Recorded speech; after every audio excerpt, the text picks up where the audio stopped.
Considering the fact that DC Comics have been publishing stories for well over 80 years, it's actually quite a surprise that a lot of them haven't been lost to the archives. Today, most of the company's classic books can easily be retrieved, whether they be online, in trade paperbacks, hardcovers, or even omnibuses, and that goes for Batman, Superman, and Wonder Woman, or even their most obscure characters as well. But this is where things take a turn for the worse, my loyal viewers of What Culture Comics, because yes, I, Ewan, have a very particular series that I want to talk to you about today. Dennis O'Neil and Denise Cohen's The Question. Unfortunately, quite a lot of DC fans, I'm willing to wager, haven't heard of The Question, despite his cult status in Dwayne McDuffie's legendary Justice League Unlimited cartoon. But while that might be the case, O'Neil and Cohen's reappraisal of the classic Steve Ditko character ranks among the finest efforts the medium has ever seen. It's also a run more than deserving of the same kind of status you more commonly see associated with the likes of Frank Miller's Daredevil and Neil Adams' Green Arrow. O'Neil's influence, and indeed preeminence, kind of goes without saying these days,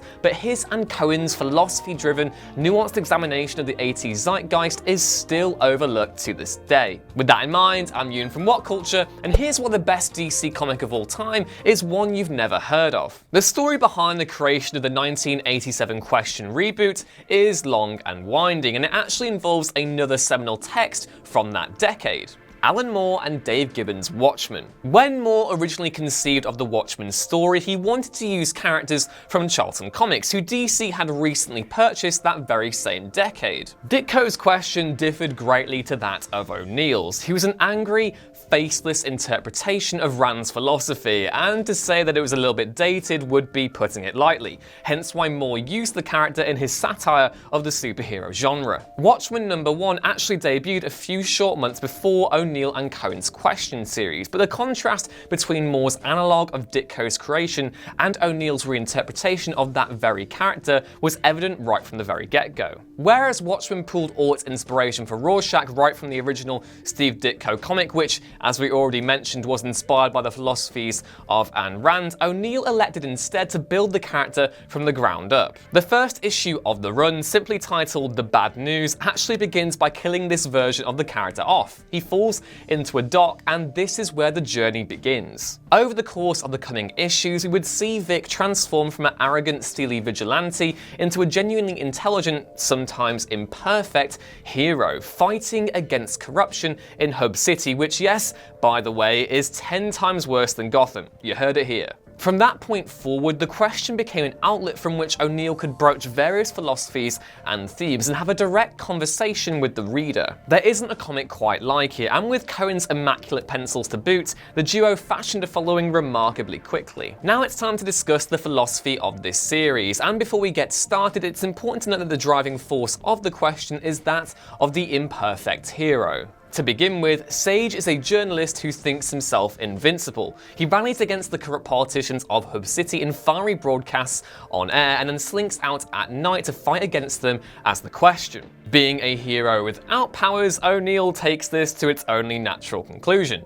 by having Vic die in a fight with Lady Shiva, who, yes, is the most powerful hand-to-hand combatant in the DC universe. From that point on, Vic really just spends the next 40 or so issues learning. O'Neil incorporated many of the philosophical texts he himself was reading at the time, and even included them in the letters pages at the end of each issue. For the first volume, titled Zen and Violence, the book that O'Neil was actually reading at the time was called Zen and the Art of Motorcycle Maintenance, and others would follow in its wake. This wasn't just another flavour of the week comic, not that there's anything wrong with that, of course, and it wasn't overstuffed with angst either. It had a genuine message. Gradually, Sage rebranded as a peaceful spiritual avenger, as one of the DC mythos' foremost minds and one of its biggest martial artists too, and eventually is one determined to take a stand against the worst excesses of 80s America, political corruption and extremism, the two most obvious examples. Which brings me to the most fundamental part of the video in the first place. Why should you read this comic? Well, the best way of explaining why you should read the book is to talk about its high point, which I think comes in its third volume, titled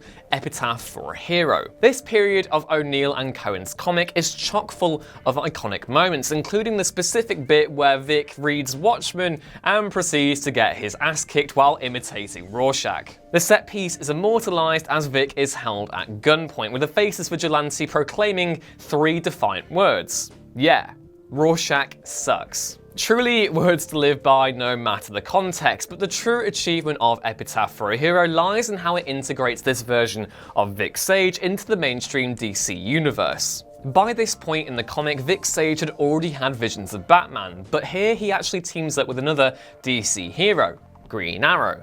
What makes this so interesting is that Oliver Queen himself had actually been undergoing a similar journey in this very decade, rebranding as a longbow hunter and divesting from O'Neill's earlier interpretation of the hard-traveling heroes era during the 1970s. The dialogue shared between these two heroes is truly brilliant, and it's where O'Neill's talent best shines through. Along with Batman and the aforementioned Arrow and Question, the writer boasts influential stints on the likes of Daredevil, Iron Man, and Spider-Man. His impact on the medium cannot be overstated. But despite all these stints on these characters, each undoubtedly more famous than the last, it's the Question where I feel O'Neill did his best work. The creative triumvirate of himself, Cohen, and colorist Rick Magyar was stupendously effective, and with over 6 volumes worth of material to collect, there's plenty to digest. Only you'd be hard-pressed to find them now. The series was collected again in 2007 through several trade paperbacks, but has since gone out of print, making it genuinely difficult to collect. Sadly, in this case, it looks as though O'Neill, Cohen, and Magyar's series is destined to fall short of the renown it surely deserves, and has deserved, for years now. Here's hoping that changes sooner rather than later.